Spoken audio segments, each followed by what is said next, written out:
Record whenever you're ready. Recording. Cool. Me too.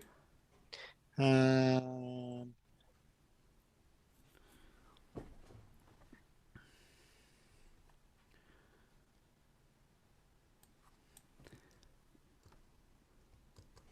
And it looks like we are now live.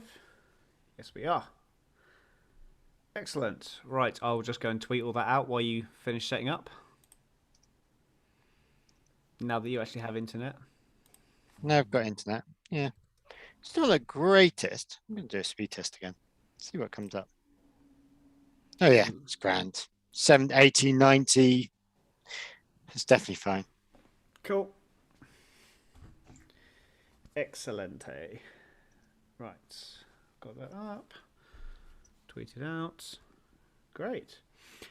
You may notice I'm a bit more laid back and a bit more illuminated now. Oh, why so? Because I figured out how to use a sewing machine, and I bought a second green screen and I sewed the two together so it wasn't sitting up like here. I knew my head. I knew you had. I knew you'd still got one. But yeah, so I've now got, obviously I cut the offcut off and that's sitting on the printer here, so you can't Yeah. see the printer. And I've obviously put the bottom across, so now I can sit lower. Yeah. Which means I don't get the Ow. light in shot anymore, so the light doesn't like glare all over the screen anymore, so therefore I don't have to have everything really dark. So I've got my halo on, I've got my light on up there, I'm nicely illuminated, and I can actually relax in my chair and actually sit back rather than sitting on a cushion. I'm still in here in my Kerry house, not Kerry house, Dublin house.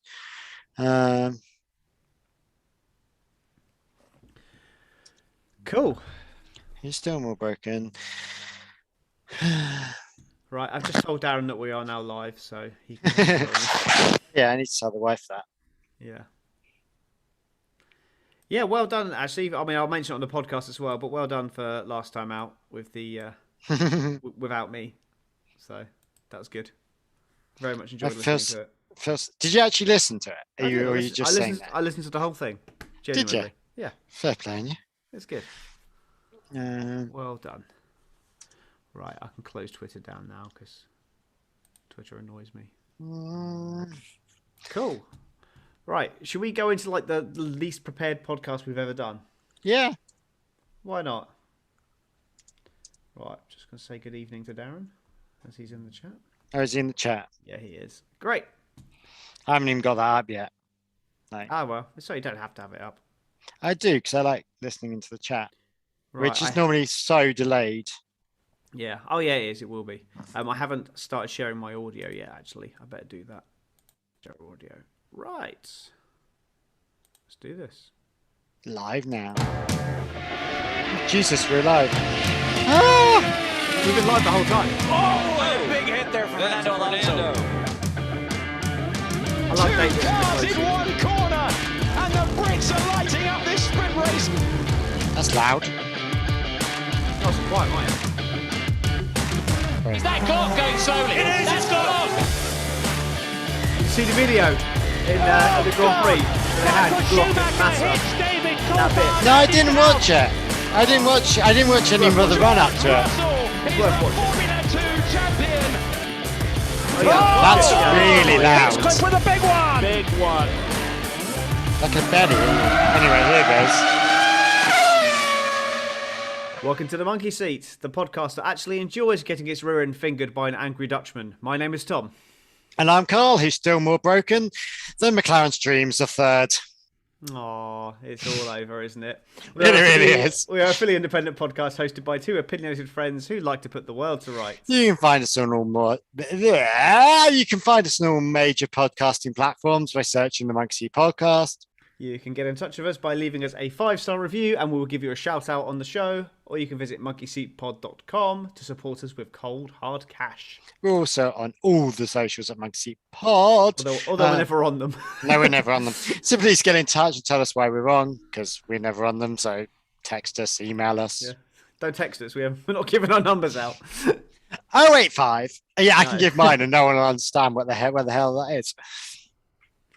But anyway, yes, we would like to acknowledge the great work of our partner charity, Furball's Rescue, who are continuing to do great work rehoming abandoned cats and need funding far more than we do. So head to furballsrescue.org to see how you can help look after all those lovely little kittens and cats and stuff and rehome them all.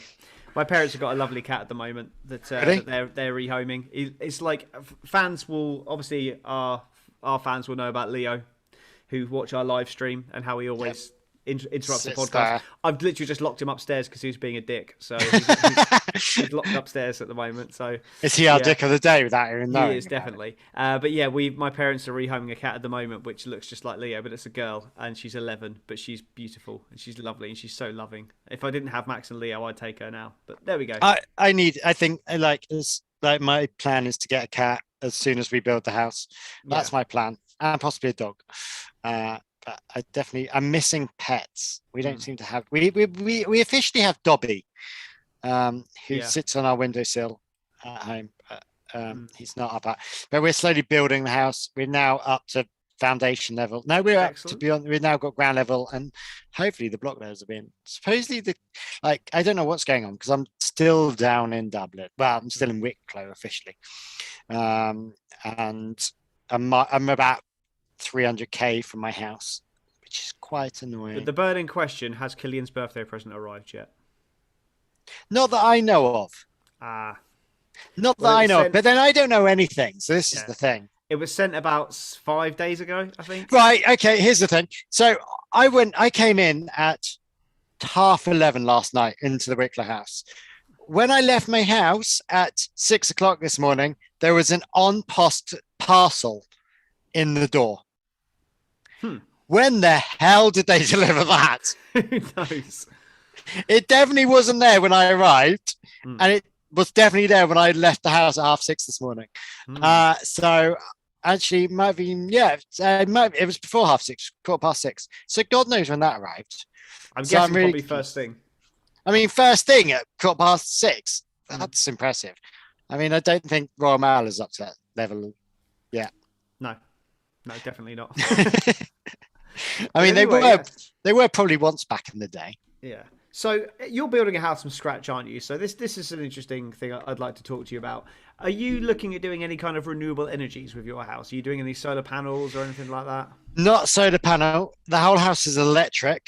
There's no gas. There's no oil burning. We're doing bioethanol fire instead of, and we are. There is no solar panels at the moment. We might put them on. We have a whole south facing, but not at the moment. But we are doing air to water heating. So all the heating will be electric fire. So there'll be no gas or anything. Why? The reason I ask is because I've had a couple of people come over and quote for solar panels because I want to, with the rising gas prices and stuff, I want to try and get us off the grid as much as possible. And one person came in and quoted £17,000. I'm gonna have to Google where your house is. Anyway, go on. And then they said, oh yeah, you'll be completely off the grid. You'll be able to generate 6 kilowatts all the time, no matter whether it's sunny or whether it's cloudy. And you'll never have to pay for another ounce of electric as long as you live. But you have to pay 17 grand up front, and as a result, it's going to take you 20 years to pay it back. Question. Where are they going to put these? Go on, carry on. They can put 8 on the back part of the house, and they can put 8 on the flat part of the house as well. What on the back? So on the flat roof and on the slanted roof, pointing backwards, because then that's pointing in the right direction. I mean, yeah, it's south facing, but then you've got it's not the most ideal house for south facing. To be fair, it is. The garden is a massive sun trap. You should know that. Yeah. But either way, so I've had two sets of people. Two sets of people have come along and said all that. First one said 17 grand, and we're like, yeah, no. And next person came along and said, oh, have you been quoted before? Yeah. How much was it? 17 grand. How much? Bloody hell, that's ridiculous. No, it will be much cheaper than that. 16 grand. So that huge saving there. Yeah, we turned them both down. But then they tried the old hard sell of like, oh yeah, we'll give you 1,500 off if you pay today and all this lot, and we're like, no. But and then after doing a bit of research, they've both been telling massive porcupines to us about the amount of energy we're actually going to be able to get back from it. Yeah. So I'm very annoyed. So I mean, there's two different types of solar. So I found out there's an electrical creating solar, and then there's the water solar. You're best putting up those ones that warm your water up, which is most you have. I'm not so sure on that because one of my neighbours has got that, and he's not particularly impressed with it. So I'm kind of a little bit down on solar at the moment, a little bit down on renewable energies. Because the thing is, the best thing to do is to get rid of all your gas and everything, and do what we're doing is purely go on the grid, because it becomes the government's problem of being on the grid and being green, as opposed to our problem of being green. Do you know what I mean? So instead of being green locally, you're green nationally, which means that eventually everyone will be off grid, because you'll all be on wind turbines, especially in Ireland. We're creating massive wind farms out in the sea at the moment. Who knows? Who knows? Anyway, I just thought I'd mention that just to kind of like get things going. I don't know. I'm a bit. Anyone know anything about? So anyone know anything? If somebody more? wants to quote me for solar panels who's not going to rip my arm off, to just take money away from us, then I'm open to renewable energies. I mean, 17 grand. How much is your bill going to be? How many years of it would bill? take like 10, 15 years to pay it back. Yeah. And it's just like, no, just install them for like 200 quid and then take a percentage of my savings to make up for it over a period of time. And then you'd end up making more in the long run. But they don't want to do that because they don't want to be financially regulated, do they? No. So that's. But anyway, should we talk Formula One? Yes. Probably a good idea. As I'm in much more reclined, relaxed position today. Oh, Jesus. So, how long ago was Mexico? Feels like forever. Yeah. We didn't do one last week because supposedly, Tom, I'm going to be less busy. Horrocks has been busier than ever before. And Carl, it'd be fine. I'll be in Dublin and I'll have my evenings free. Ended up doing a load of splits. So we haven't done that well. It's not been fun. But hey ho, there we go. Sorry for that last week. I think moving forward, we'll do them as and when we can. Certainly for the remainder of the season. Hopefully we'll get one in for the last 3 races. Probably end of season podcast, and then we'll go again next season. See how things go. But yeah. Mexico, it was. I mean, we're not going to go too much detail into it because we've got a lot to get through tonight as it is. But yeah, it was. Yeah, it was from a championship position. I mean, in retrospect, it's exactly what we needed. But at the time, it was a bit depressing, wasn't it? We're not even going to get a championship fight. It's not even going to go to the last race. But looking at obviously spoiler alert, what's happened this weekend is actually probably the best thing for the championship. What happened there? Yeah, but it feels like they're trying to rig that now. Like they suddenly realised that, and they've gone, oh yeah, let's try and rig this a bit. And it's like, do we really want this rigged? I know where you're coming from, and I know how that can look, but I don't think that's the case. I think it's just. Everything seems a bit suspect with the FIA, and things just seem a bit suspect this year anyway. I mean, we'll get onto it with the penalties and the non-penalties and stuff later on, but I think it's more the hassle that they got, and it's a couple of years ago now, but the hassle they got with the whole Hamilton-Vettel thing in Canada back in, was it 2019? I don't know. You're talking about very far along. Yeah, I know. But they basically, what happened was Vettel went off track and then came back on, defended in an aggressive, dangerous manner, and got a 5-second penalty. But managed to keep Hamilton behind him for the rest of the race. So Hamilton won the race because Vettel had a 5-second penalty, and the FIA got slaughtered by it, absolutely slaughtered by the fans, and there's still now people moan about it, and I think they don't want to make a decision like that. Yeah, I mean we'll get onto it later on, but I think they're trying to let stuff happen on track rather than in the stewards' room, which is kind of when there's been so many contentious decisions this season with the leaders, and now they're kind of leaving them alone. It's not consistent. You've got to have consistency for a season. If you're changing the rules for a new season, then fine, but you've got to have consistency through that season. You can't just go changing the rules and moving the goalpost to suit whichever agenda you want to go with, and that's what they seem to do. It seems to be, from now on, that's okay. Yeah, it's completely annoying. agenda driven and drama driven, and the challenge is to try and get these two to the last race to be within the challenge. Yeah. And that seems to be what it seems to be at the moment. So it doesn't really matter. They just want the drama of who's going to win this in the last race. Yeah, absolutely. Which is the only way that Saudi Arabia is going to be. I'm sorry, Abu Dhabi is going to be fucking exciting because it's a shit track. Well, you say that, but with the changes they've made this year. Oh yeah, they're making the new change, haven't they? They have made some got changes. rid of that stupid hairpin. I'm just hoping that. I mean, the episode's title for Abu Dhabi last year was Abu Dhabi.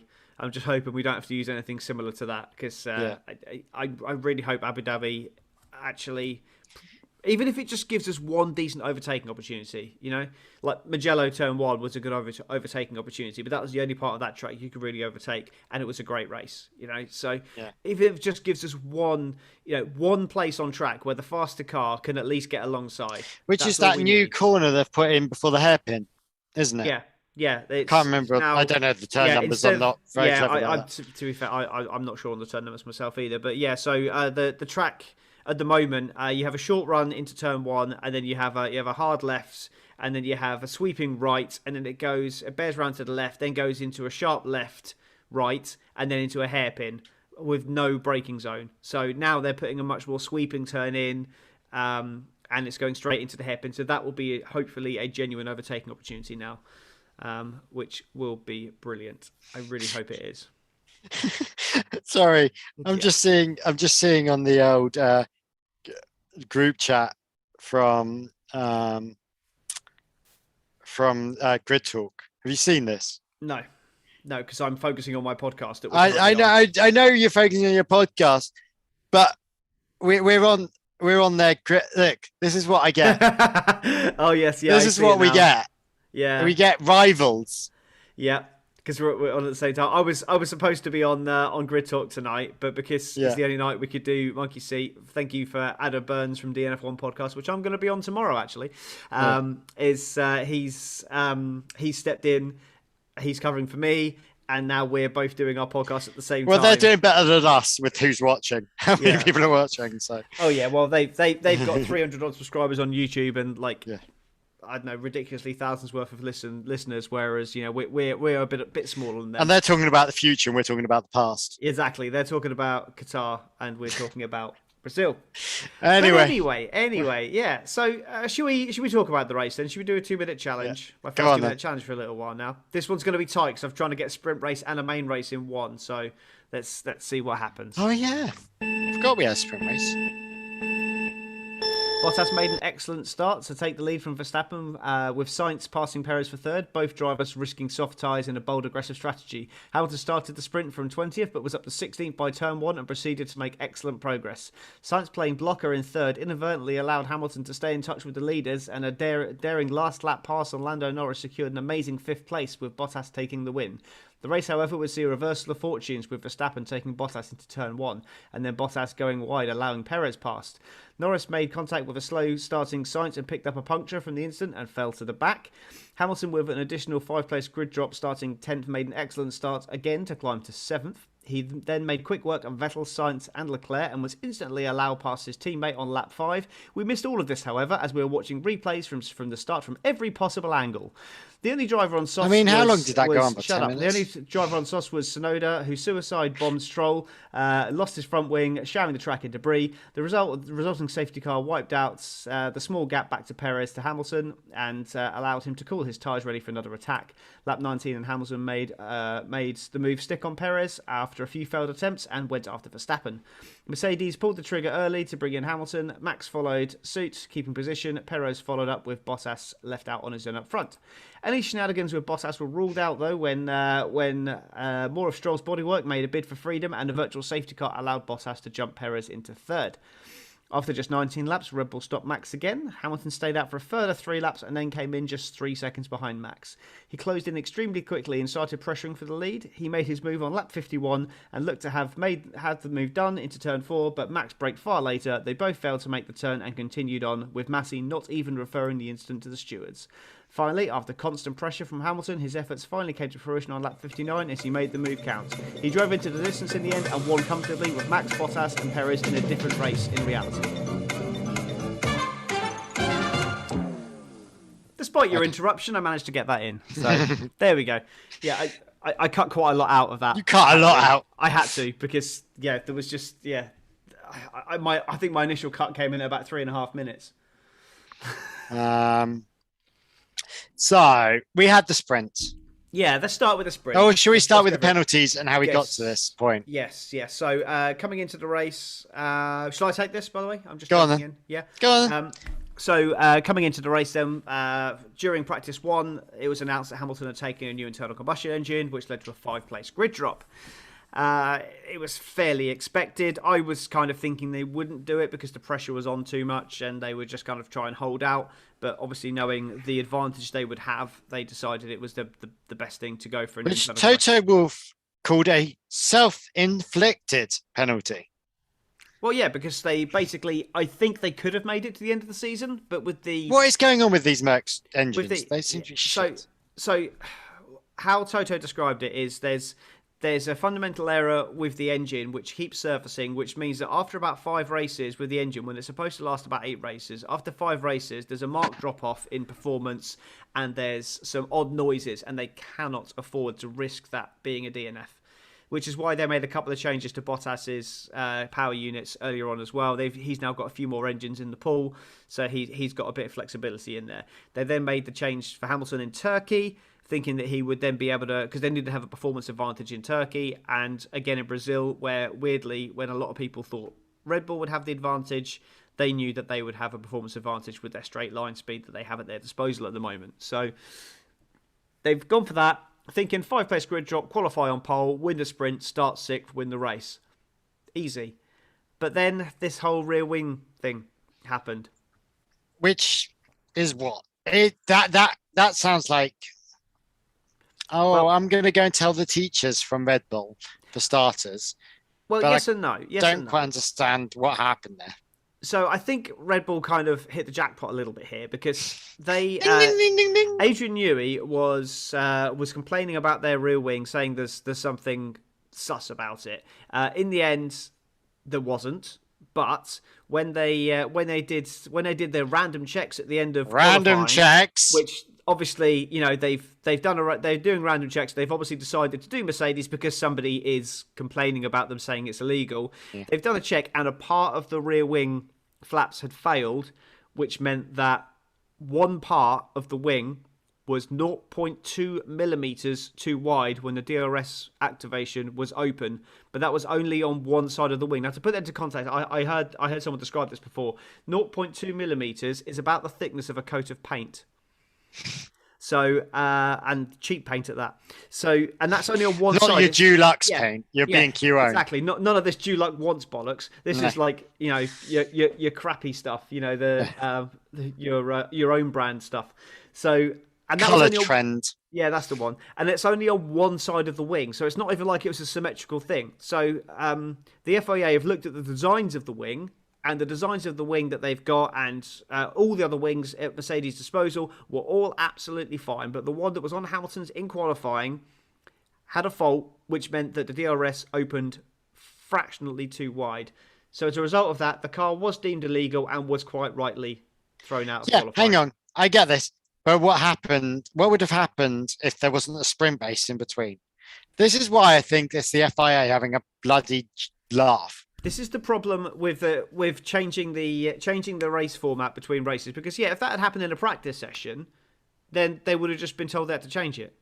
What if it happened in the qualifying before a race? They would have been sent to the back? Yeah.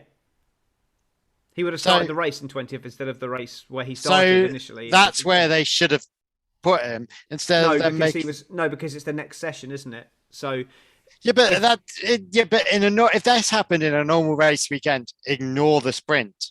Okay. If this happened in a normal race, what would have happened? No. So what's happened is, right, the offence has happened in a qualifying session. Okay. So the car was deemed illegal in a qualifying session. So as a result, the car is is removed from that qualifying session because in that session it was illegal. As a result, he didn't set a time, therefore starts at the back. If in the race it had been deemed illegal, then he would have been thrown out of the race and wouldn't have scored any points. No, sorry. Yeah, what I'm saying is if this was on a normal weekend and not a exactly thingamable weekend, he would have ended up at the back during the race. Yeah.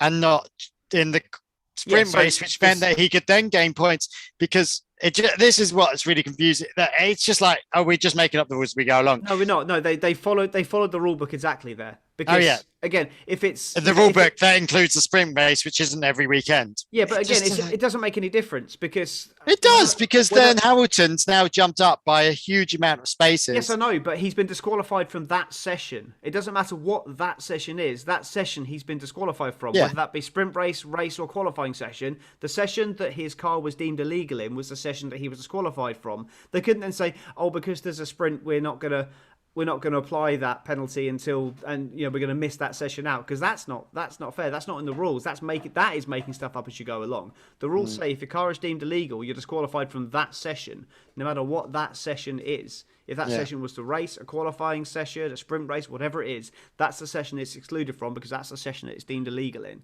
So they followed the rules rightly. But it almost gave Mercedes a chance then, didn't it, in some ways? The thing that has annoyed me here a little bit is they've completely, the FIA have admitted that, well, not admitted, rather, they have stated that, they are fully satisfied that Mercedes had done nothing wrong with regards to what they have designed, and it is a failure, but because it was deemed illegal, they had to chuck it out. But Red Bull have been able to change parts on their wings when they failed, but because they didn't fail the test, that's fine.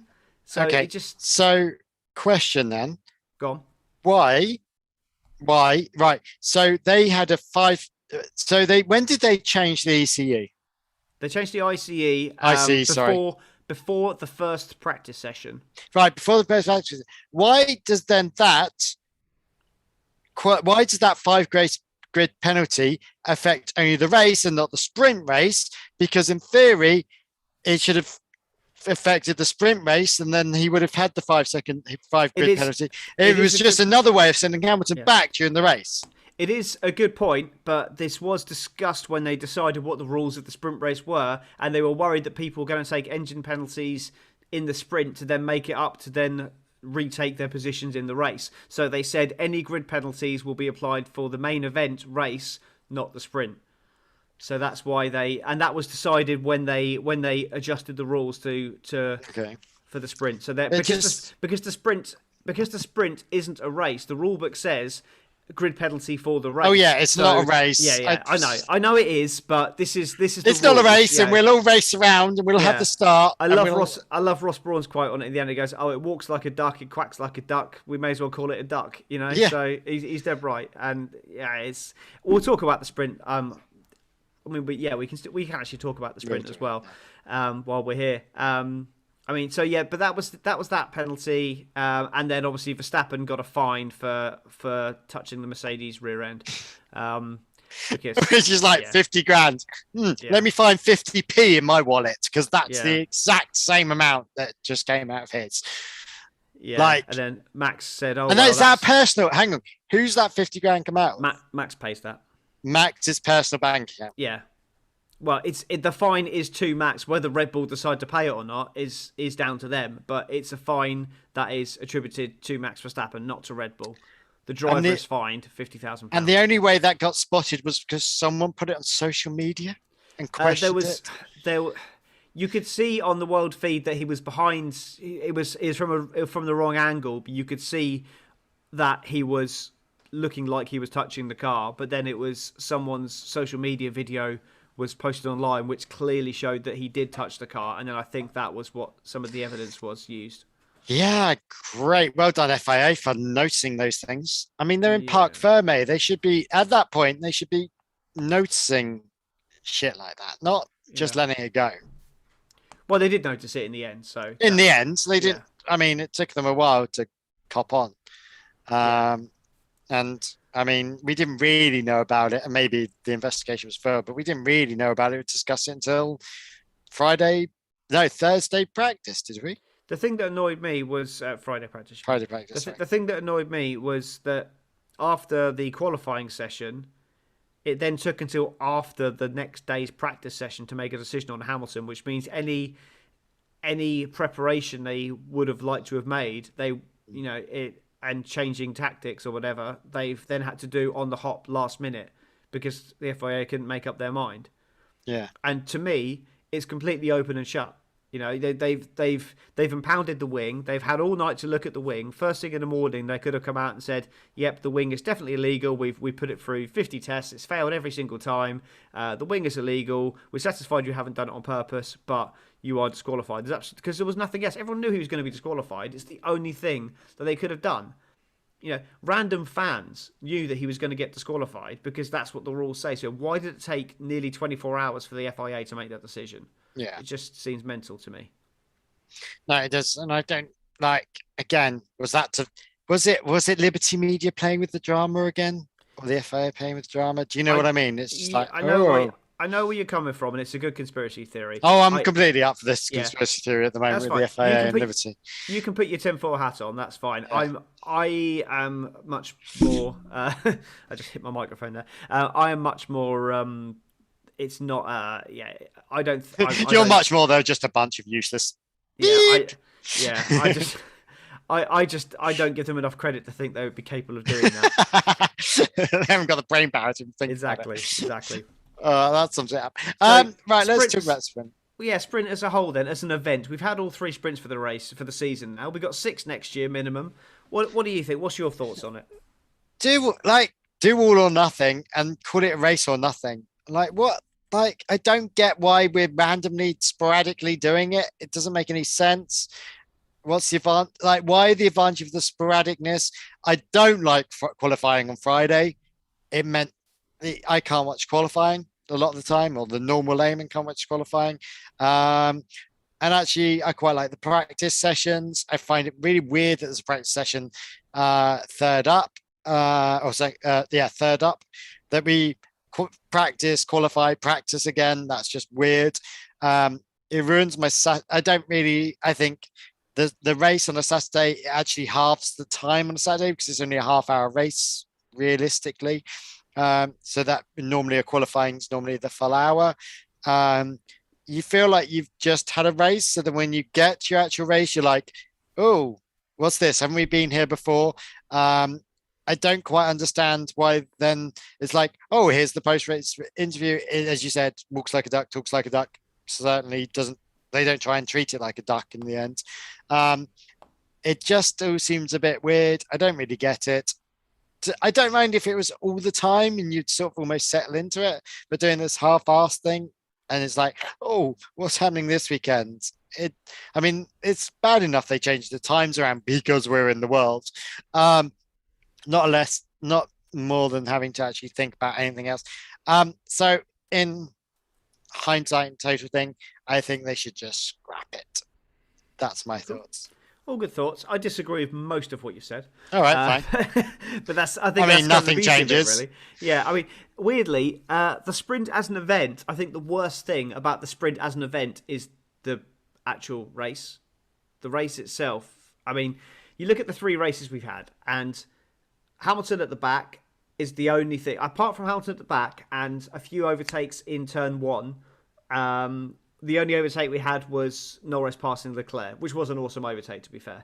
But that's the only real overtaking that we saw during the sprint race this time round. Monza was a dull sprint race. It was great because Ricciardo gained a position, which then meant that he was on the front row for Saturday or for Sunday. That's what I'm saying. As someone that watches it on Saturday, it's so boring. It's not great. I think there's definitely some tweaks they could do to the system there. But I love the Friday qualifying. Yes, like you, depending on where it is in the world, I will probably miss some qualifying sessions. But what I like about this is you're putting sessions on at 3 different times of the day. Competitive sessions are happening at 3 different times of the day. And as a result of that, more countries are going to be able to see them at a decent time. So more people overall will be able to watch competitive sessions of Formula 1 at a decent time. Therefore, the sport itself will probably grow as a result. So from a sporting side, I think... But they're only an hour difference. Well, because you've It was got qualifying. qualifying session, for example, was what 7 o'clock on Friday night, Yeah. whereas that would have normally been like 3 or 4 No, it wouldn't. That's qualifying is for always Brazil. no qualifying. This season, qualifying has always been an hour before the race time. So the race was at 8, qualifying was at 7. Yeah, but like for example, the Silverstone sprint race was as late in the day as they could get away with, whereas qualifying would have been at lunchtime. So they're gonna play around with the times to try and get it to as many different areas as possible. So Okay. I actually I'm not sure I agree with you on that one. I'd have to go through, but I'm pretty sure qualifying's only been an hour before the race time. Anyway, go on. Silverstone was definitely later. I can't say for certain for Monza, but again, provided we know in advance, if when the calendar comes out at the start of the season, it doesn't have to be straight away, but that's at the start also of the season, this year's been like, oh, we're going to put it in here. Oh, we're not sure when we're going to put it. Yeah, in. we didn't know that it was definitely happening in Brazil until a few weeks ago. So if they're saying, right, okay, these are the races that are going to have sprints, that's fine, and I am completely up for having variants in race weekends. Yeah, I'm happy for like if you've got say triple header in 3 locations close by and it's going to be quite tough, then maybe you just do a 2-day weekend. No practice 1 or 2, just practice 3 qualifying and race. You do a 2-day weekend on a couple of them to make things a little bit easier for on the logistics side. You can do that. You might want to do like go back to a single lap qualifying to mix things up on a track. Just as a one-off. This week, these 3. I mean, putting the sprint race in the middle of this just seems like an extra cluster that the teams didn't actually need. Bearing in mind we're on a triple threat this week, and it's not even like we're doing America, Mexico, Brazil, which are all in the same sort of area. Okay, I understand travel. No, we're doing Mexico, Brazil, Qatar. Yeah. Oh yeah. I know. And then we'll add an extra race that you weren't really expecting at the beginning of the season. We're still just making do, aren't we? We're just trying to get by this year. Next year should make more sense. It is starting slightly later and finishing slightly earlier, so it's still going to be quite condensed. But the calendar's not going to return to normal until 2023, really. But they're trying to claim they're being green. This latest F1 thing with COP26. No, I mean the engine, and it's just like, oh yeah, you're still traveling all over the world randomly here, there, and to be honest, look, the emissions created by Formula One cars has never been the problem with Formula One when it comes to climate change. No, the problem has been the logistics. Yeah, and until they sort that out, they're not going to fix it. No, but yeah, so I mean, really, I think there's a few things you could do with the sprint events. Say, I like the Friday. I don't like that the race is just to set the grid for the main race. I think there should be something else in there. In the back of my head, I was thinking, well, why don't we do... I hate the idea of reverse grids, but why don't we do something similar to what Formula 2 did this year, and Formula 3, where you do qualifying on the Friday, and then that top 10 is then reversed, just the top 10 is reversed for the sprint, which is then for 3, 2, and 1 points, but it doesn't set the grid for Sunday. And as a result of that, you've then got a race that's happening. You can call the fucking duck the race. Then it is a race, and the problem is if you do reverse grids, all you're going to get is people tanking qualifying to get a fortuitous position for the sprint race, and then they'll end up being on pole for the main race if the sprint is then setting the grid for the race. So if you reverse that top 10, people are still going to try and qualify on pole for the race because that's where the big points are. But then the people in 10th, 9th, 8th. Are then going to be starting from the front of the sprint, and then you're going to have, like we had on Sunday, Hamilton going from 10th to 1st. It's less likely for those last few points to go to the big teams because you're going to get, your Alpines and your McLarens and your AlphaTauris. Gives them a scrappy chance to get a few they're going to be points. Leading, and it gives them the chance to show what they can do, holding off the Mercedes. And there's no benefit to tanking qualifying to put yourself in a good position because all you're going to do is ruin your race. What you might get then is you might get, you could get Mazepin fluking a 10th place in qualifying, and then he's starting pole for the sprint. Russell would definitely get the chance. Exactly, that's the thing. You'd then have like Latifi and Russell who'd like sneak into Q3, starting on pole for the sprint. Albon and Latifi as it will be next year, but you know what I mean. Yeah, I've just fixed F1. I've just fixed F1. I've just fixed the sprint. I think there's the masterful stroke there. You have fixed. I would watch that. I don't like it at the moment. I think it's ridiculous. it's stupid and I don't get it. So no, I think it's a very good shout. I think well played. That's what you should do. Get on to Liberty and Massa and whoever else needs to hear it. That's exactly what should be happening. Oh, hang on. It's the same fucking theory as F2 and F3. Why are they not looking at that? Well, they binned off reverse grids, didn't they? They said it was too gimmicky, and they said they weren't going to do it. And I agree. I did not, because they were talking about reverse championship order for the sprint race. So you got whoever's leading the championship starting 20th. And I just think, no. Because then you talk about that's setting the grid for the race. Yeah, but... And that's not sure, on. No, I think you're absolutely right. Like, just for the sprint race, just adds an extra few points. I mean, it's not big points. It's 3-2-1. You're not asking for massive points from it. So, if you win that anyway, you're only going to get a few extra points. So it's not going to affect the top winners and racers, but it will make the midfield really interesting with Alpine, McLaren, AlphaTauri. Hang on, Ferrari. Yeah. It depends. I mean, the midfield next year, we might have 5 teams going for wins next year. Mm-hmm. You never know. Yeah, but we might have Haas not last. No, we're not. Well, maybe not last, but it'll probably be Alfa Romeo last. Anyway, so other stuff for the sprint we talk about. I mean, Bottas's start was phenomenal, and he managed that race really well. I thought that Sainz was brilliant in the sprint. I thought the way he managed his stint as well was great. Yeah. And I get really fed up. No one else seems to notice this, but Ferrari. They always split the strategy of the Ferrari drivers, and they always give Leclerc the preferred strategy, and then the wild alternate strategy goes to Sainz. And Sainz always has to make do with but that's always been the strategy. Way. Look at Vettel. Look at Vettel and Leclerc last year. It was exactly the same. Vettel would always have some weird strategy that Ferrari seemed to want to shoot up their ass. The Leclerc always had the most obvious one. The difference is this year that last year Vettel wasn't performing, but Sainz is performing, and he's taken that alternate strategy and making the better of it. And you could say, they're splitting the strategy but no, I don't think they genuinely know which strategy is best, and they're always giving the higher risk strategy to Sainz because he's the one that's better on Sundays. If that makes sense. God, phenomenal performance from him again. Bad start on Sunday, but great start on Saturday, and really managed his race well. So and Laura agrees with me. So is she actually live? I didn't know she was live. She's not watching YouTube whilst driving anymore. I'm glad about that. Is that what she's saying? Yeah, I didn't engage when I saw that. I was like, no, I'm not going to cause you to have a crash. She's just come back from her shift. Oh, that's good. Good. Hope you had a good day at work, Laura.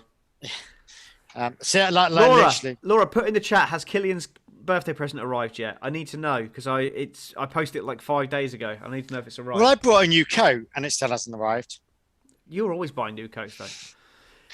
But anyway, should we get onto the race because we've been going for like half hour on the podcast. Go on. Should we start with the big ticket incident? No, let's start with the opening. Okay, fine. Let's start with that incident. Whose fault was the Leclerc? It's not Leclerc. It's Sainz. But Laura was obsessed that it was Leclerc. No, it was Sainz. Whose fault was the Sainz Norris incident? I hate to say it, but Lando. It was Lando. Sainz just drove straight. Yep. Bad start. He just drove straight. Yeah. I mean, he did slightly. Brazil 19. Yeah. Leclerc and Vettel. I don't remember because I never watched it. But so you're good. Well, you would have seen it on Drive to Survive because it was heavily featured. It was going down the back straight towards turn 4. Leclerc and Vettel fighting over the same piece of track, and there was just a deftest of touches, and then both, Vettel's front wing and front of his car exploded, and the rear of Leclerc's all went like the tiniest little touch, and basically both cars exploded. That it was like that, except Sainz continued. It was just the tiniest little touch. It was just kind of wheel pinching wheel rim, and it just knocked the wheel off the rim. But Lando he had the position. He was just trying to get the best racing line into the next turn, but he wasn't completely ahead, and he came across and he moved into Sainz. I know. For me, it just felt like he'd got the toe out there, and then almost had too much speed and wasn't sure what to do with it, so just carried on and then tried to duck back in. Sainz, thinking he was clear, then regained his position, did not know where Norris was, and then suddenly found Norris in his back wheel. No, I think because it's a very short run to turn one. Obviously, Sainz did get a bad start. He had a clutch issue, a bit of clutch slip, so he did get a slow start. Norris was straight alongside him, and he was, he had his nose ahead going into turn one, but then he was squeezed to the edge of the track, but there was space there for a full car, and then Norris came across. He didn't have to come across. Yeah. He had space. He had time. He could have just braked a little later and then just carried a bit more speed through the turn. And he would have just, Sainz would have left him room. We know Sainz would have left him room. He wouldn't have tagged him. And it's Norris that came into Sainz. Sainz didn't make any steering movement whatsoever. It was definitely Norris's fault. And I hate to say that because that was a nailed on fifth place for Norris. So, just on the chat here, Laura and Darren both saying it wasn't Lando's fault. No, it was. I can't work it out. Yeah. Like Laura saying, Sainz turned into Lando's rear wheel. Sainz was just moving into his natural position to take the turn, but there was still space. There was still a full car's width, and Lando did come across the front. I mean, look, come on. I'm not going to say it's Lando's fault unless I'm certain it's Lando's fault. Just look at the hoodie I'm wearing. And also, do you remember? Do you think? Does this not remind you of? It's just Albon. It's another Albon incident of not knowing how wide his car is, and where his tires are, and that he's driving open wheel. It's slightly almost two rookies going at it that time. I think. I don't know. I'm glad nothing happened for it. I'm glad no one got penalised. Yeah, and he was very lucky as well, Lando, because he was well at the back. He was pretty much a lap down after 3 laps because it took him so long to get back to the pits. And then the safety car. And then the safety car saved it. I did say, I was sitting there with my mum and Emily, and I basically said, we need a safety car now. And as soon as the next thing we're going to talk about happened, it was like, yes, that's going to keep Lando on the lead lap, and he's going to have fresh tyres, and he's going to be able to push, and he's got a chance of some points here. And absolutely, he delivered, and he ended up with a point, which was great. But I still think they slightly screwed up the strategy. But I feel like they could have. There was nothing more they could do. I think they could have gone longer on those hards and put mediums on. That was my only thought. Because they changed to the mediums when he came in. They changed to the hards when he came in. He could have stayed on those hards and then gone on the mediums at the end. And sort of reverse strategy dip. That's my thoughts on that one. Yeah, I mean, it's at that point, they were probably sticking the hards on and then thinking, how long can we go? Because, and then holding out for another safety car or a VSC or something. And if that timed in right, they could have made a second stop then. But that's a lot of ifs. But yeah, I mean, I think they did the best they could with it. And in the end, when you're last, getting back to scoring a point is pretty good. I don't think they could have done any more with the strategy in my mind. But and then what did save Lando was Mr. Tsunoda. Yeah. Go on then. Whose fault? I'm trying to remember it. That's Tsunoda crashes into Stroll, doesn't he? That's right. Yeah. And then he loses half his. No, he loses his. Who loses their nose?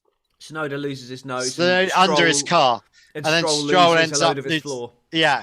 So that was the safety car where he lost his nose, and then slowly Tsunoda's car became lighter and self-destructed halfway down. Stroll's kept falling apart as the race went on. I can't. I'm trying to remember the actual. So it was crash. Stroll was ahead. Tsunoda came from quite far back onto the inside, was kind of half alongside Stroll, and then Stroll turned into Tsunoda's front wing. In that suggestion, you're saying it's Stroll's fault. I'm actually not. I'm saying it's Tsunoda's. Oh, really? Look, he's got to turn in at some point. He has every right to take the turn. Tsunoda came from a long way back. A very long way back, and I think that's he's trying to make hay with those red softs, trying to make up some places because his race strategy again was trying to make him be a nuisance to other people. But again, they're putting him on a strategy which means he has to go wheel to wheel with people. And given Tsunoda's current level of experience and history, I think that's probably a bad idea. He's better off doing a long stint, to be honest. But yeah, I weirdly, you know, I'm not the biggest Stroll fan, but I don't think he did anything wrong there, realistically. I mean, why was he back there anyway, fighting with Tsunoda? Yeah. You know, when you see where Vettel was, why was he back there fighting Tsunoda? He should have been further up, but it's just, And why was Tsunoda even there? He should have been further up as well. Tsunoda. He's Tsunoda. amazing this year, but I mean, it's he's just not shown any colours of being any use, has he? Yeah. I mean, you see where Gasly he's got talent. He's got talent, but it's just Gasly is, you know. Do you know what? He seems to have calmed down. He doesn't. Or are we missing all the radio links now? I just think I think they've just stopped playing it. Is he not as angry anymore? Yeah, I guarantee you Hamilton is complaining about tyres every single race, but we're just not hearing it anymore because they're getting too much negative publicity from it. Oh, I quite like Tsunoda's little angry bursts. He may have calmed down a bit, but no, they've instead of going angry, they've all gone sarky this time.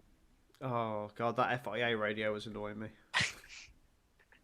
Thank you very much, Michael. That's okay, Jonathan. It was a pleasure. Thank you, Jonathan. Ooh. or at the end, don't be touching his car now. Oh, that was funny. I actually quite like that. And then Max, yep, say hi to them for me. Sorry, Laura, am I allowed to drink? I know you don't like it when I drink too much. I just ask permission. You also have to understand Laura hates anyone drinking full stop. If I'm on the phone to Laura, if I drink, I get. She's a nurse. She should be encouraging people to drink more. Anyway, Laura's jealous of your golf hoodie. Yes, my golf hoodie. Love there it. You go. Love it. Although sometimes it does phase out because it's too close to the green. Yeah. Hey, this is my Back to the Future thing. Oh my god, I'm starting to disappear. I don't know if it's quite working. There we go. Oh yeah, there you go. Anyway, so I'm just playing with green screens. It's this doesn't quite work unless you're here watching. Yeah, right, great for a podcast, isn't it? Right. Oh, you really screwed this order up because you started off with big ticket thing and then going back. Yeah, but you decided not to do that. So we should talk about Bottas's start, shouldn't we? Yes. Really? I mean, yeah. I mean, complete opposite. I mean, I know the inside line is not grippier. It's a very tight corner, that first corner. But I think naturally the way the line goes through the corner, the best line through that corner is to go in so you're wide of the apex to get the best line into turn 2. So as a result, that means that if you're taking the quickest line through turn 1, you're always leaving the door open for somebody. Yeah. So, and that's why Tsunoda crashed into Stroll, because Stroll was taking the ideal line through the corner and Tsunoda was PlayStation lap wanting it. You know, he's the noob in the lobby, just throwing it down turn 1, trying to take as many places as possible. That's exactly what I do. Every time. Have you seen Laura's comment in the quote? No. I don't like the sound of swallowing. Oh dear. Oh, this is some ASMR for you then. She'll hate that. She'll go mad. Sorry, Laura. She'll go mad here. Sorry. Anyway, back to the Formula One. Back to the Formula One. So I don't Bottas. Just turn one. It's I don't know. Also, Bottas is just a bit useless sometimes. I actually now genuinely think that he is actively trying to not help Hamilton. Oh God, no! But then he did swap it then. Yeah, but that's because he has to. But he doesn't have What's the rules in team orders? Team orders? There are no rules in team orders. Okay. So it doesn't have to then. Because it's unpoliceable. All they're going to do is then they'll just say, okay, Valtteri, the chicken is set to 180 degrees. Copy. And then he's going to, they're going to have coded messages. Yeah. And that's... Oh yeah, and like the like Hamilton with his tires. Just tell us which tires you want to use. Okay, I'm going to click round to the right setting or whatever, and then cut to Why have you put me on these tyres? Yeah, that was strategic though. Obviously, I know, but it didn't didn't want make me- Didn't want Red Bull to know. Why have you put me on the hards? Well, that was the strategic decision we decided. Thanks, Bono. Like, Yeah, why I ask think- him then? Why ask him if then you're going to then just go, fuck it, we're just going to put him on the I hards?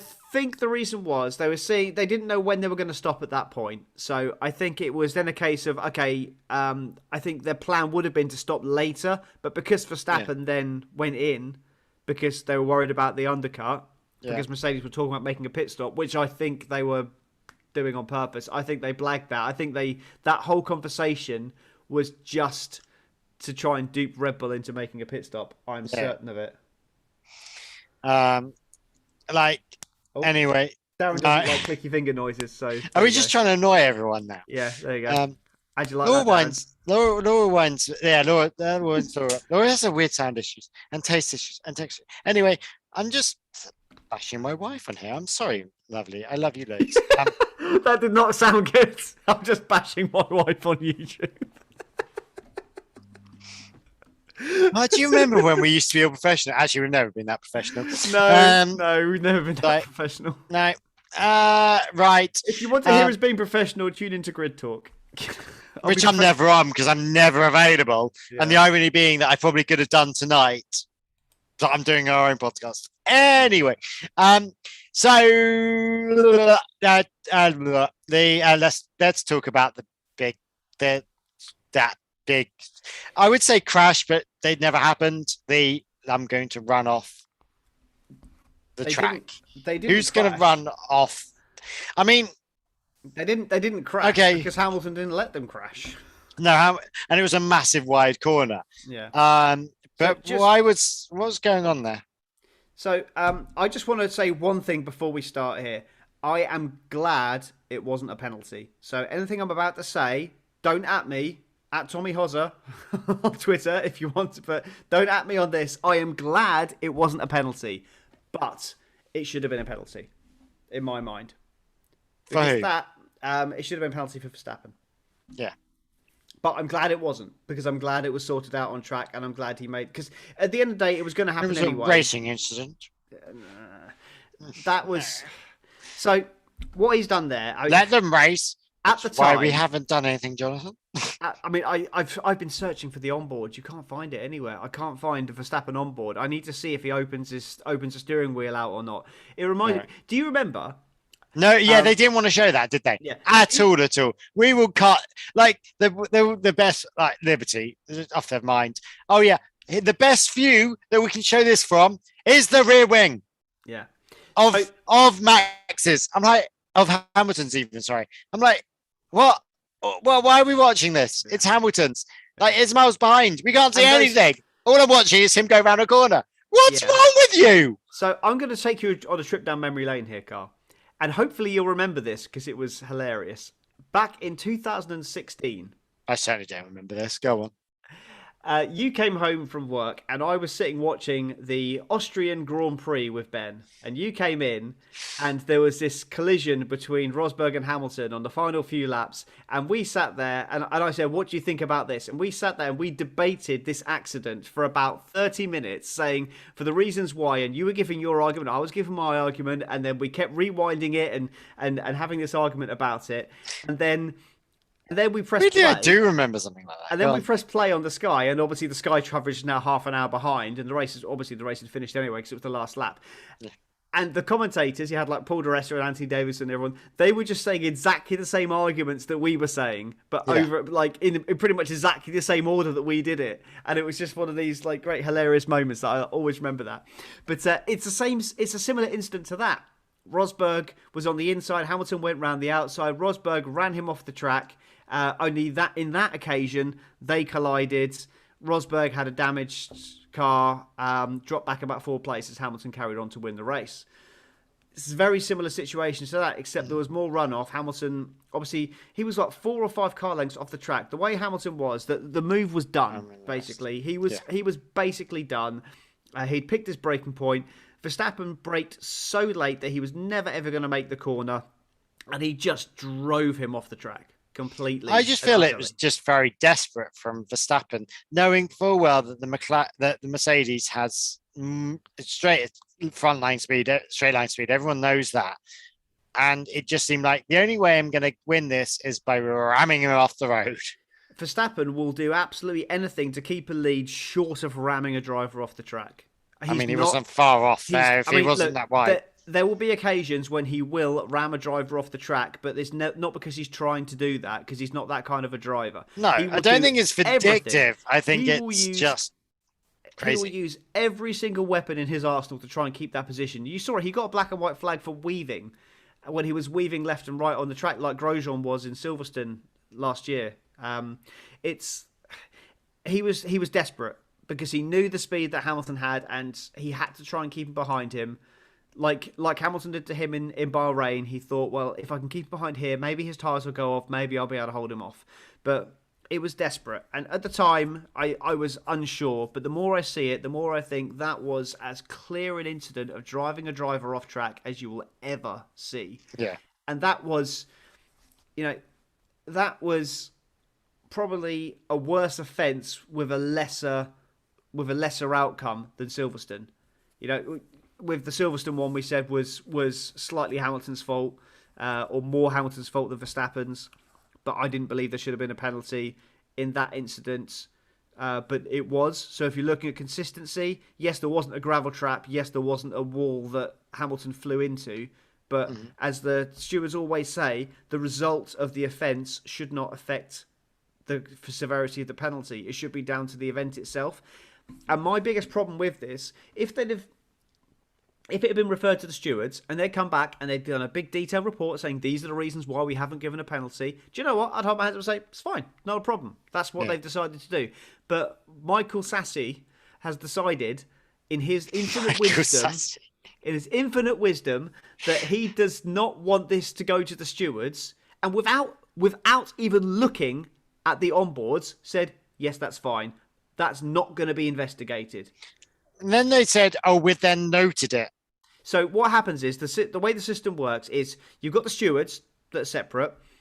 Michael Massey and his team of minions will look at what's happening on track, and then they'll say, let's have another look at that, because that looked like there might have been dodgy. Then it comes up, this incident has been noted. They'll look at it and go, no, that's fine. Or, actually, the stewards need to look at that. So then they refer it to the stewards. Then the stewards get all the onboards, all the data. They speak to the team. If it's a racing-ending incident, they'll speak to the drivers involved, and they will make a decision based on the sporting regulations and if there's a penalty, if there's not a penalty, blah, blah, blah, blah. But Massey just decided, yes, that's fine. Yeah. In what reality was that fine? It should have at least been looked at. And if they decided, you know what, that's just racing, we'll let them race, that's fine. But the stewards had to make that decision because two drivers were forced off track and one person is either to blame but then, or not. What is the point of Massey then? Like, why doesn't every incident just go straight to stewards instead of Massey getting involved? Because it's a hierarchy, isn't it? So Massey is the race director. The stewards operate under his direction. So if he says to the stewards, I want you to police a race in this way so that these things should be stamped down on, these things you should let go, blah, blah, blah, blah, blah. So he has to decide what those stewards deal with in the same way like a judge would hand a decision to a jury. Yeah. And then the judge, I mean, the difference here is that the jury actually decide the punishment in this case. But it's not a perfect analogy, but it's a similar situation that he cannot issue a penalty. He can say, I think you should look at this. Yeah. But if he said, if Hamilton and Verstappen collide there, they both go off track and both retire from the race. Unless Massey says, stewards are going to look at that, then it won't get looked at. Yeah. And that's the problem there. I think there's so much pressure from them now to kind of not have the race decided by a penalty, as we were talking about on the live stream before we started the podcast. I think that's the pressure of that is kind of what's coming through there. By Massey not referring that to the stewards, that for me is wrong. And he's made a serious, serious error there. But as I said, don't at me. I'm glad that it wasn't a penalty because I wanted it settled on track. But I think it should have been. In the same way that other decisions in the past I've said, I think that should have been a penalty, but I'm glad it wasn't. Yeah. I thought that I think if it was a penalty, it would have just caused more. It would have caused me to go, oh, here we go. FIA playing it again. Liberty playing it again. Have you noticed your boyfriend's back on? Oh, is he? Ah. Hey, Tom. There you go. Yeah, if anyone doesn't know, listen to Grid Talk and you'll understand. Yeah. So Tom the weird Downey, bromance. Tom Downey of the Everything F1 podcast. He's been on this podcast before as well, actually. When you could make without me. Week. Yeah. So yeah, we have a bit of a love-hate relationship going on there. It's the two Toms. So we're whenever we're supposed to be on a podcast together, things tend to get in the way, and then we don't end up being on together. We have been on one podcast together, or two, I think now. So, but yeah, it's always a bit of a bromance going on there. So. I'm guessing the Grid Talk is finished, and that's where everyone's yes, it would have done now, yeah, because they don't jabber on for hours about bullshit like we do, or just take thousands of drink. So yeah, I mean, in my thoughts, it was probably a racing incident. I think I'm glad he didn't get a penalty. I think if the other one would have done the same. I don't think there was anything that no one got injured. Nothing happened. And Hamilton ended up ahead of him anyway. I think so. In hindsight, it didn't make any difference to anything. But it really does prove how good Hamilton's car is and possibly Hamilton's driving. Yeah, but do you not think like they had made that decision whilst Hamilton was still behind Verstappen? Yeah. So in hindsight, as I was saying, in another world, Verstappen wins that race, and we have this huge controversy now for weeks because that wasn't investigated. Yeah, and that's the problem. You should we should not be talking about the referee. We should be talking about the race, and that's just for me. But we do that in every fucking sport. We're talking about referee 90% of the time. And there's a reason why I don't watch football anymore, and that's one of them. Yeah, well, ironically, we've had VAR for years. Yeah, but I'm sure they do it better in Ireland. No, I'm talking about Formula One has had VAR. Yeah. In sense, apart from they never know where the line is. Are we? Which line is it this week? Are we not allowed to cross? Who cares? Oh, I care because it's annoying. Apparently, they're going to be sorting out track limits now next year. It's going to be the white line again, which is what it's always been. But they've just been changing it. Like on race to race, they've been saying, "Oh no, on this race you can go to the edge of the curb," or "In this race we're not monitoring track limits." But now I think it's going either to monitor them rule. or don't monitor them.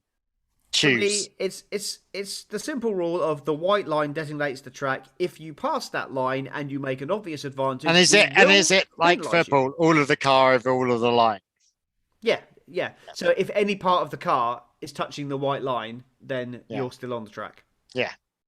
So that's fine.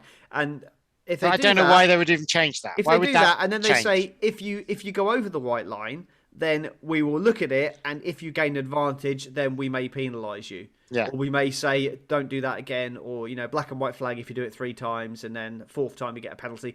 I'm fine with that, but that none of this. Oh, you can go over the white line here. No. Pick your lines. Line, a car's width beyond the white line is a wall, as far as I'm concerned. When it comes to that's what they should be treating it as. So. Yeah. Obviously, you can't have a wall there because then we just, no track would be safe. But they should treat it as if there's a wall there, and they should leave the margin in there for that. And if they're taking a risk and they go over it, then they're clearly gaining an advantage, and then they should get a penalty for that. Or they should at least be warned about it. If they do it 3 times, they get a penalty. But it needs to be hard and fast and actually consistent. And that's been my problem this year. So they're sorting it out for next year, apparently. So let's wait and see. Sorting it out, there's nothing to sort out. It is. That's obvious. I don't know why they've. Well, they said they're going back to that. So anyway, Jesus, we've still got half a thing to go with. Hamilton's drive, great. Yeah, it came up. It was amazing. Yeah, I can't even deny that. But I still think I'm not saying it's the car, but that car does help. He's a very good driver. Don't get me wrong, but that car is definitely helping, and it's obviously a phenomenal drive. The engine's obviously having some issues somewhere, but it's a lot. I mean, that car was phenomenal this week. And that proved it by Bottas being in where he ended up. Yeah, but Well, again, Bottas who can't drive. No, Bottas in a race that Bottas we know can drive. He's just not great in wheel-to-wheel combat. So when you're looking at driving, you stick him up front in a dominant car, and he'll win a race pretty much every time. You know, but apart from this time, in this this is what I'm saying. In this race, he couldn't beat Max, and had there not have been a virtual safety car, he wouldn't have beaten Perez. Yeah, he had no answer for Perez. So for me, Hamilton did a fantastic drive, and yes, his car will probably have a couple more horses in the back than Bottas's because his engine is slightly fresher. Yeah, but that's it. You know, there's not a lot in those cars. We're only talking a couple of miles per hour at the top end of the straights. That's all we're talking here. We're not talking like. But I still think there's a big difference between the Red Bull and the Mercedes. And does that suggest that Max is a better driver than Hamilton? No, what I think is you're seeing track specific stuff, and you've got the low rake, high rake philosophy. Some tracks that have got these that require high downforce in tight turns are going to suit the Red Bull because it's the higher rake.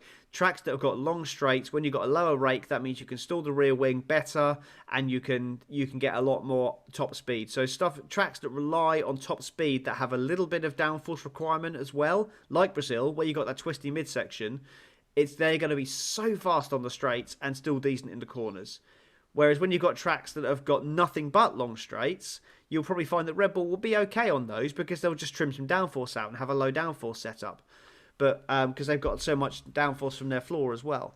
So, but when you've got this kind of this mid-range track where you've got lots of high speed but some tight turns as well, you'll find the Mercedes is going to dominate those tracks. So we've got Qatar coming up. I think that's probably going to suit Red Bull because of the twisty, turny nature of it. I don't know it very well at all. So no one knows it really. That's just an assumption. It's still not there. Yeah. No, Qatar is. Qatar's been there for years. Oh, sorry. Abu Dhabi is. But Saudi Arabia. Saudi Arabia is lots of long straights and top speed. So I think the next two, one's going to suit Red Bull, the other's going to suit Mercedes.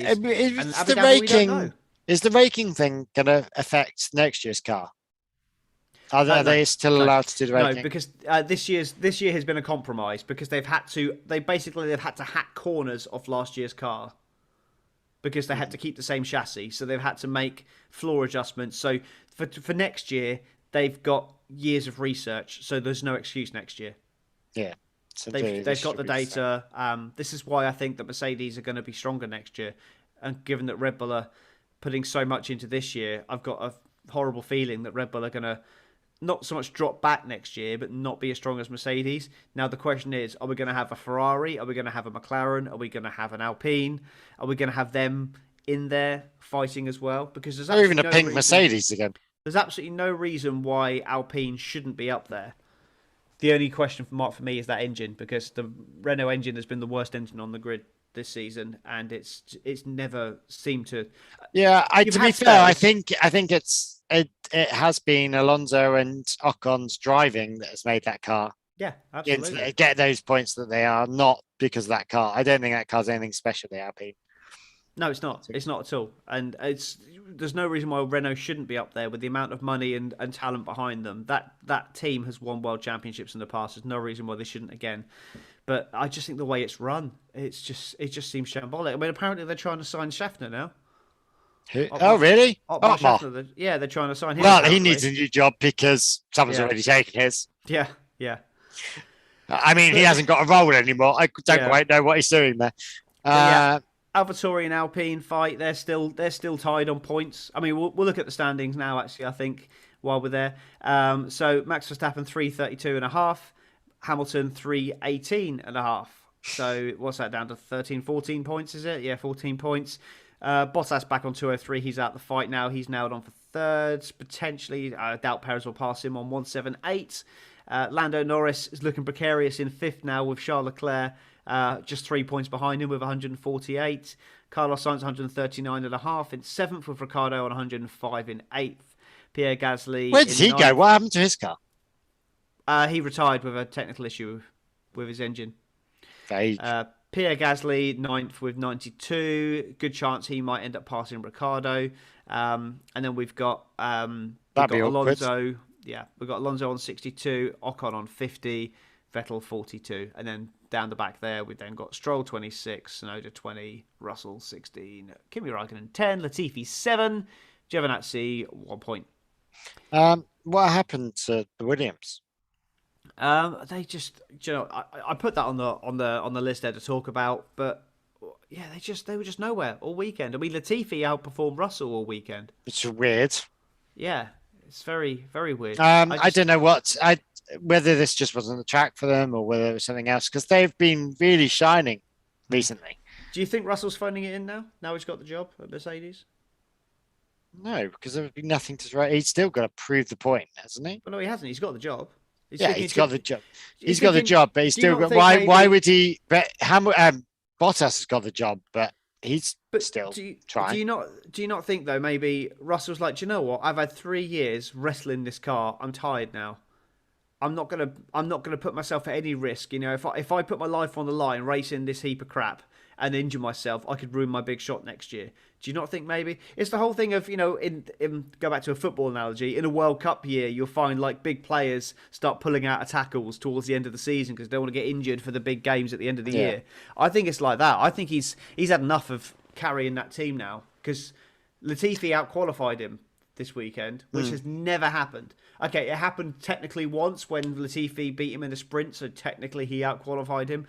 But Latifi beat him in single lap qualifying or in 1 lap qualifying, and he outraced him in the sprint. And I think he retired in the race, didn't he? But Russell was comprehensively beaten by him all weekend. It was nowhere.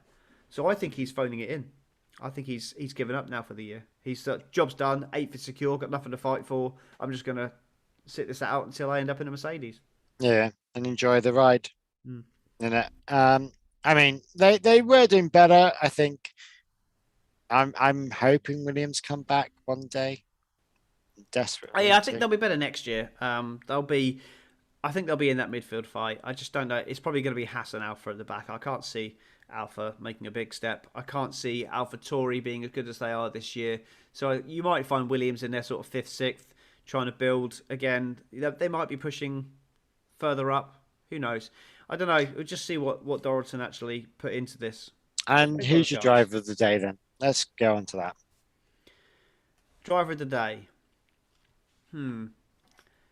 Well, it can't be Lando, despite what Darren put in the comments earlier, because Lando made a mistake, which was... Yeah, how did Lando end up 3rd in the actual proper driver of the days? Because he came from last to 10th. But that doesn't mean anything. Stop with that. Yeah, You've got shit car after shit car after shit car. Of course he's going to end up in 10th. The reason he went from last to 10th was because... That's like Hamilton going from last to 10th. It makes no fucking difference. The problem was, he went from 5th to last because of a mistake. Yeah. And then he lucked out with a safety car.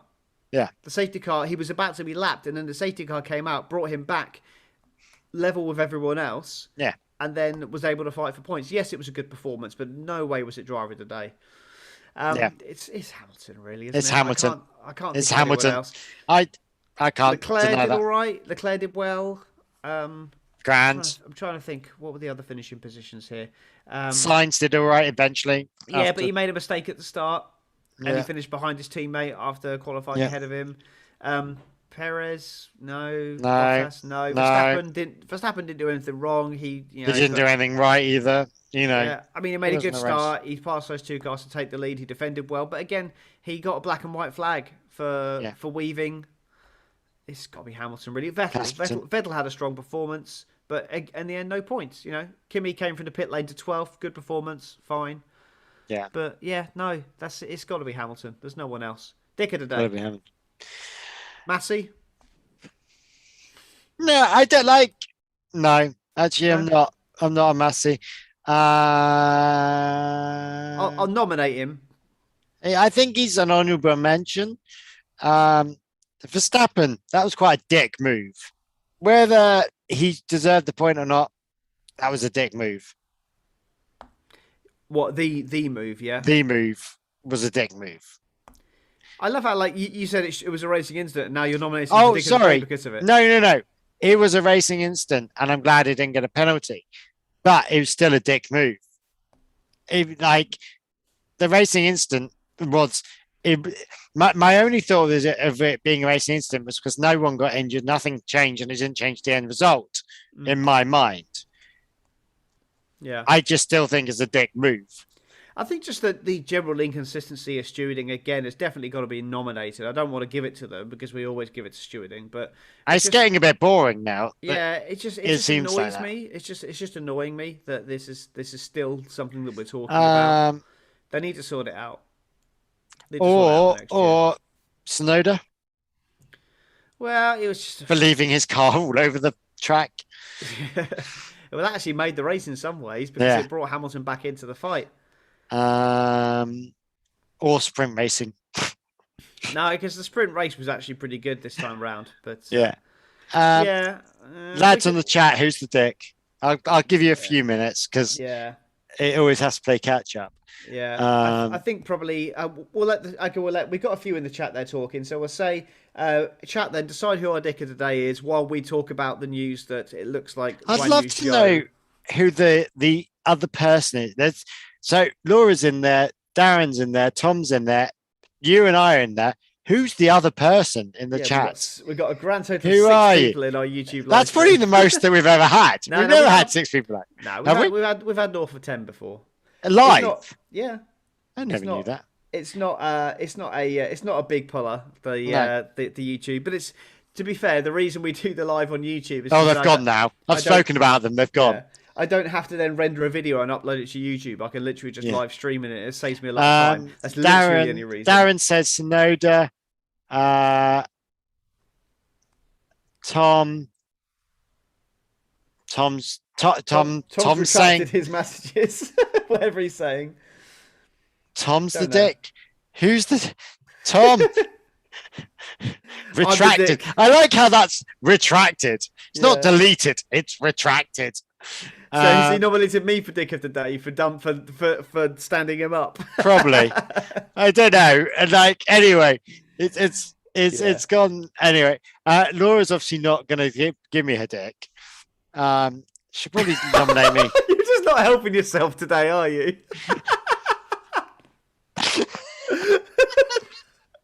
So Laura doesn't like swallowing, and she's not going to give you her dick, and you're bashing her on YouTube. She doesn't like swallowing. Is this not you porn? Anyway, oh dear. Anyway, this podcast has gone off on some weird tangents today. So at the moment it's Tsunoda because I've nominated Tsunoda and Darren's agreed with me. So unless someone decides, it's going to be Tsunoda. It does look that way, doesn't it? Anyway, I think that's a bit harsh on Tsunoda, but if that's what the chat's saying, then yeah, we'll go with Tsunoda then. Cool. Anyway, dick of the day. Let's talk about news. So yeah, I mean, there's. I think you've got the wrong spelling here, Tom. What? Which Probably. alpha is it? Yeah, I've got the wrong spelling. It's that's all right. That's what it's like. That's what I think. It's Alfa Romeo, not Alpha Tauri. Yeah. It's wrong Alpha, but that's fine. Yeah. No one can see the spelling. You didn't have to say that. I know. It's the only seat left in Formula One, so we know that. Any reason to bash the dyslexic? Yeah, exactly. It looks like Zhou is going to be getting the drive at Alfa Romeo. Oh, Tom's agreed with Tsunoda, by the way. So there we go. Okay, there we go. Anyway, go on. To be fair, you messed up Stroll's race. Yeah, Stroll. Stroll messed up Stroll's race, but we won't worry about that. Yeah. Go on, Zhou. Yeah, I just say it just looks like he's going to be. Is this because it's ended up in some Singapore Honda garage or something? Yes, apparently so. Or Alfa Romeo garage or whatever. Yeah, the rumor is that it's done, and I'm just disappointed. It's he's not the brightest talent in Formula 2 this year, and yet he's getting the drive, and that's just annoyed me a little bit. But hey, money. Alpha will sell a lot more cars in China. Let's put it that way. Isn't he from Singapore? No, he's Chinese. Is he Chinese? Yeah. So we're going to have 2 Chinese No. Nope. Snow's Japanese. Oh, Yes. Jesus, I'm going down I'm a very pretty dark sure- hole of... I'm pretty I'm being sure a hole of you made that racism here. mistake 2 weeks ago Oh, as well, for or 3 feck's weeks ago. sakes. I'm pretty sure you made that mistake already once before. Japanese, Chinese. Yeah. Anyway. Let's not go down that rabbit hole. So, yes, let us know what you think about that, because I'm wrong about this, but I've seen nothing special from Guan Yu Zhou in F2 over the last 3 years. Yeah, he can win a race.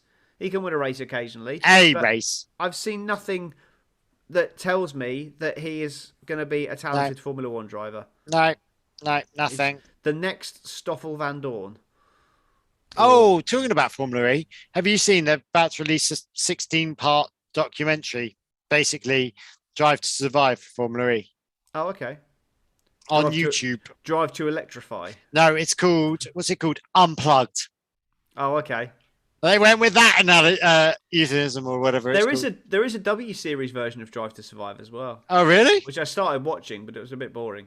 I reckon the Formula E one looks quite good. It does look quite good. Well, there's a lot of action in Formula E, so that might be Yeah. worth catching up with. I think it's YouTube. I don't know when it is.